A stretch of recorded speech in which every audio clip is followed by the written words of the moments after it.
오늘 본문은 두 가지 이야기가 기록이 되어 있습니다. 하나는 성전을 정화시킨 청결 사건이 기록되어 있고, 또 하나는 무화과 나무가 마르는 사건이 기록이 되어 있습니다.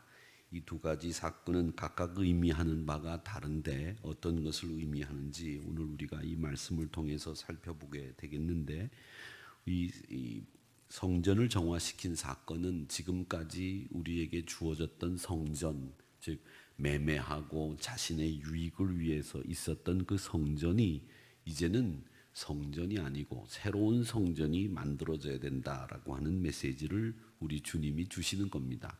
그 새로운 메시지는 어떤 성전이냐 하면 바로 만민이 기도하는 집이라고 하는 새로운 성전의 메시지가 우리에게 주어지고 있다, 이렇게 생각을 하시면 되겠습니다.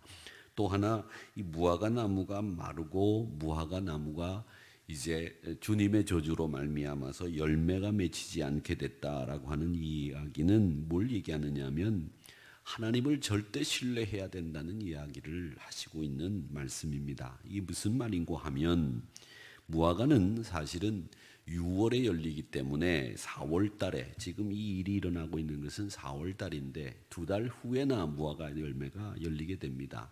그런데 무화과는 제가 한번 설명을 드린 것처럼 꽃이 피고 열매가 맺는 나무가 아니라 꽃이 안 피고, 그래서 무화입니다. 꽃이 없이 열매가 맺히는 나무다. 그래서 무화과입니다. 그러니까 잎이 무성하면 열매가 맺히는 나무가 무화과인데, 이 무화과가 잎이 무성하니까 열매가 있을 거라고 생각을 하신 거죠. 그런데 예수님이 그걸 몰랐던 게 아니라 열매가 없는 이스라엘 백성들을 향해서, 또 혹은 현재 우리를 향해서 말씀하시는 이야기이면서, 이 이야기는 결국 뭘 얘기하느냐면 열매를 맺기 위해서 너희들이 할 수 있는 일이 뭐냐, 이걸 생각하라는 겁니다.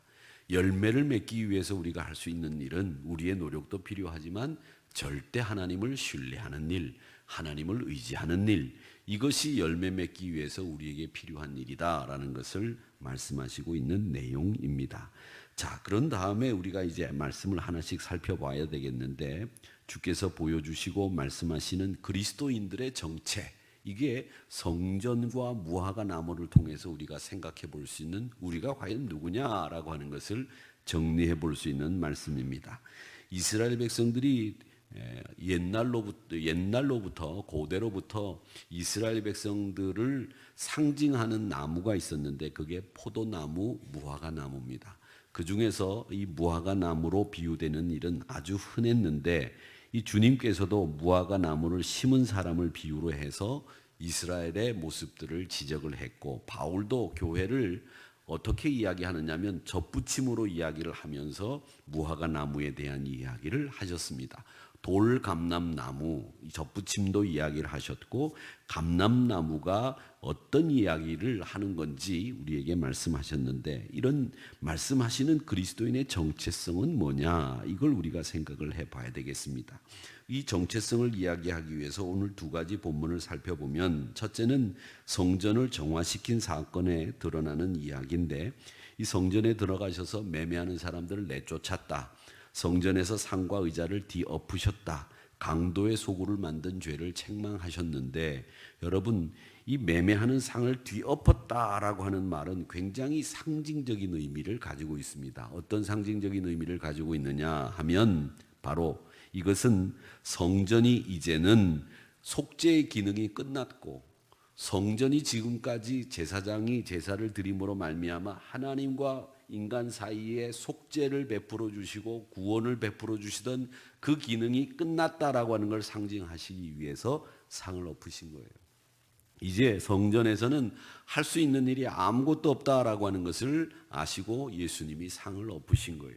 그러면 이 성전이 어떻게 기능을 할 수 있느냐? 바로 새로운 성전, 우리 주님이 십자가에 매달려서 돌아가심으로 말미암아 그 주님의 피와 흘리신 보혈로 말미암아, 물과 피로 말미암아 우리가 새로운 성전을 삼게 될 거다라고 하는 것을 메시지로 주시기 위해서 지금 있는 성전의 상을 엎고 그 성전의 기능이 끝났다. 이제는 새로운 새 성전이 우리 앞에 열렸다라고 하는 것을 보여주시는 겁니다. 그러니까 인간의 탐욕이나 인간의 욕망이 신앙의 이름으로 승인되어지는 지금까지의 성전은 끝이다.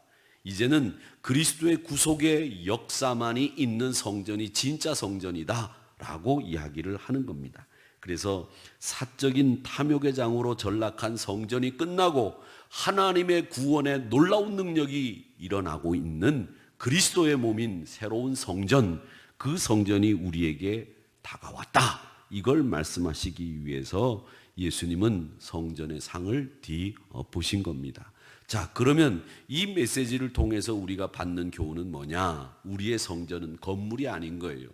우리의 성전은 여러분들이 그리스도를 주로 고백하고 그리스도의 보혈을 믿는 그 순간에 속죄의 기능이 되는 성전이 되는 것이고, 두세 사람이 모인 곳에 그리스도가 함께 하신다고 하는 말씀이 이루어지는 겁니다.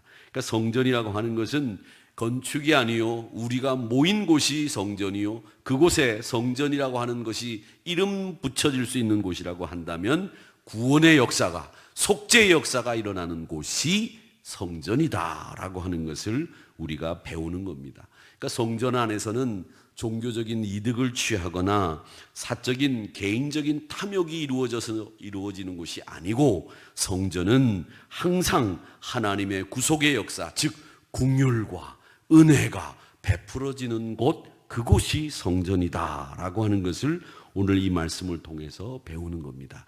결국 성전 안의 한 일원인 우리들도 역시 마찬가지로 우리는 이곳에서 사적인 욕심을 채우는 것이 아니라 이곳에서 하나님의 치유의 역사와 구원의 역사를, 그리고 하나님께서 우리에게 새로운 능력을 베풀어 주시는 하나님의 긍휼의 공간으로, 긍휼의 사람으로 우리가 세워져 가야 된다고 하는 것을 배우게 되는 겁니다. 그래서 성전이 우리에게 주는, 이 성전 상을 뒤엎은 것이 우리에게 주는 교훈이 바로 그것이다. 이것을 우리가 다시 한번 기억하시기를 바랍니다. 다 열매 맺지 못하는 무화과 나무가 우리에게 주는 교훈이 뭔지를 우리가 다시 한번 살펴봐야 되겠는데, 예수님이 무화과 나무를 시장하신 고로 살펴보았는데 열매가 없었어요. 그래서 그 열매가 없는 무화과 나무를 저주하시게 됩니다. 이 말씀은 이스라엘 백성들을 향해서 너희들이 지금까지 하나님의 택하신 백성으로 살았는데 택한 백성답게 살지 못하고 열매 맺지 못한 너희들을 책망한다, 이 이야기입니다. 그러니까 이 말씀은 좋은 열매를 기대하는 나무에게 주시는 메시지이기도 하고, 이제 하루라도 그저 그 자리에 침체되어 있거나 머물러 있는 것이 아니라 날마다 새로움을 만들어가고 일신일신하는 신앙의 모습을 가져야 되는 성숙한 우리를 향한, 하나님께서 성숙을 향해 걸어가는 우리를 향한 메시지라고 여러분들이 생각을 하시면 되겠습니다. 베드로는 나무가 뿌리채 마르는 걸 보고 의아하게 생각을 했습니다. 주님께서는 이게 믿음으로 이런 결과를 이야기하시는 거면서 더 큰 역사를 이룰 수 있는 믿음을 이야기하시는데, 더 큰 역사를 이룰 수 있는 믿음이라고 하는 것이 바로 뭐냐? 그건 하나님을 신뢰하는 것밖에 없다. 이렇게 이야기를 하시는 겁니다. 그래서 오늘 이 말씀이 우리에게 주는 교훈은 성전 기능이 무엇을 하는 것이냐라고 하는 것을 배우는 겁니다. 기도하는 것이고 긍휼을 베푸는 것이고, 또 성전이라고 하는 것은 이제는 건물의 성전이 아니라 믿는 자가 모여 있는 성전, 그게 진짜 성전의 새로운 시대다라고 하는 것을 말씀을 하셨고, 그 믿는 자가 이루는 성전은 어떤 곳이냐? 하나님을 절대 신뢰하는 곳이다 라고 하는 것을 우리에게 보여주고 있습니다. 자, 그렇다면 우리 그리스도인들은 어떤 사람들이냐? 긍휼의 사람이어야 합니다. 또 이 성전에서 하나님의 은혜를 나누고 베푸는 사람이어야 합니다.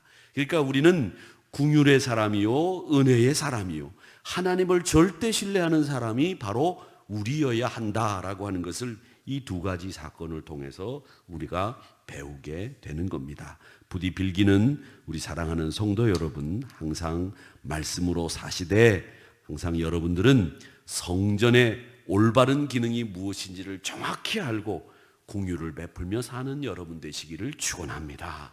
그리고 여러분들은 은혜의 그늘 아래 살기를 주님의 이름으로 축원합니다. 그리고 무엇보다 우리 이 성전은 다른 곳이 아닙니다. 궁율의 성전이고 또 성전은 바로 여러분 한 분 한 분들인데 여러분들은 어떤 분들이냐? 그리스도의 피를 믿고 구속의 은총이, 사랑의 은총이 그리스도 예수를 통해서 퍼져나온다라고 하는 그 새로운 성전 그리스도를 나의 주로 모시고 사는 사람들이고 그 주님을 절대 신뢰하는 능력 있는 분들이 바로 여러분들이다라고 하는 것을 꼭 기억하시기를 바랍니다. 그래서 세상의 시류에 휩쓸리지 마시고 하나님의 능력을 힘입어서 늘 믿음으로 행해서 세상을 변화시키는 여러분들이 되시기를 주님의 이름으로 축원합니다. 축원합니다.